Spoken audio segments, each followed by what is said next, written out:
കേരളത്തെ കണ്ണീരിലാഴ്ത്തിയ ആ മഹാപ്രളയം പ്രകൃതിയുടെ വിക്രയായിരുന്നില്ല.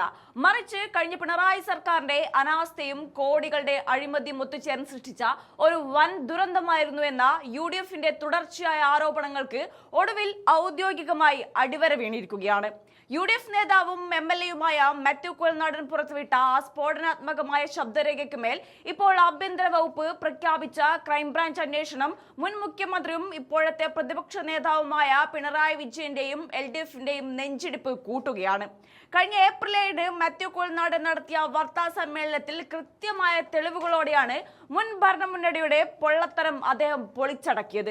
അന്നത്തെ ജലവിഭവ വകുപ്പ് മന്ത്രി K കൃഷ്ണൻകുട്ടിയുടേതെന്ന പേരിൽ പുറത്തുവന്ന ആ ശബ്ദരേഖ പ്രളയകാലത്ത് ഈ നാട് മുങ്ങിത്താഴുമ്പോൾ പിണറായി വിജയനും അദ്ദേഹത്തിന്റെ മന്ത്രിമാരും എങ്ങനെയാണ് അഴിമതിക്ക് കുടപിടിച്ചതെന്നതിന്റെ കൃത്യമായ നേർക്കാഴ്ചയാണ് പുറത്തു കൊണ്ടുവരുന്നത്.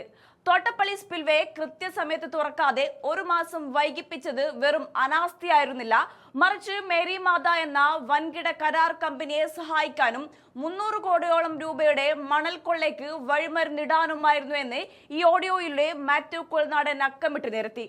ജനങ്ങളുടെ ജീവനേക്കാൾ കരാറുകാരന്റെ ലാഭത്തിന് മുൻഗണന നൽകി പിണറായി ഭരണകൂടത്തിന്റെ ജനവിരുദ്ധ നയങ്ങളാണ് ഇതിലൂടെ തുറന്നു കാട്ടപ്പെടുന്നത്. മുൻ മന്ത്രി K കൃഷ്ണൻകുട്ടിയും മാത്യു ടി തോമസും ചീഫ് എഞ്ചിനീയർ ജോഷിയും ചേർന്ന് നടത്തിയ ഈ ഒത്തുകളിക്ക് മുഖ്യമന്ത്രിയായിരുന്ന പിണറായി വിജയന്റെ മൗനാനുവാദം ഉണ്ടായിരുന്നു എന്ന UDF നേതാക്കളുടെ ആരോപണങ്ങൾക്ക് ഈ അന്വേഷണ പ്രഖ്യാപനത്തോടെ രാഷ്ട്രീയമായി പുതിയ കരുത്തു പകരുകയാണ്. ഈ വിഷയത്തിൽ ഭരണപക്ഷത്തെ നിശബ്ദമാക്കാൻ LDF ശ്രമിച്ചെങ്കിലും ഭരണം മാറിയതോടെ സത്യം പുറത്തു കൊണ്ടുവരാൻ UDF സർക്കാർ ശക്തമായ അന്വേഷണവുമായി മുന്നോട്ട് പോവുകയാണ്. മണിയാർ പ്രൊജക്ടിൽ ഒരു സ്വകാര്യ കമ്പനിക്ക് വെറും 8 കോടി രൂപയുടെ ലാഭം ഉണ്ടാക്കാൻ വേണ്ടി ഷട്ടറുകൾ താഴ്ത്തി വെള്ളം സംഭരിച്ചതാണ് ചെങ്ങന്നൂരും കുട്ടനാടും അടക്കമുള്ള പ്രദേശങ്ങളെ ഒന്നാകെ വിഴുങ്ങിയ മഹാദുരന്തമായി മാറിയത്. അതുപോലെ തമിഴ്നാട്ടിലെ വൻകിട കരാറുകാരെ സംരക്ഷിക്കാൻ വേണ്ടി പറമ്പിക്കുളത്ത് നിന്നും ചാലക്കുടിപ്പുഴയിലേക്ക് അനിയന്ത്രിതമായി വെള്ളം തുറന്നുവിട്ടതും പിണറായി സർക്കാരിന്റെ നേരിട്ടുള്ള അറിവോടെയാണെന്നാണ് UDF ചൂണ്ടിക്കാണിക്കുന്നത്.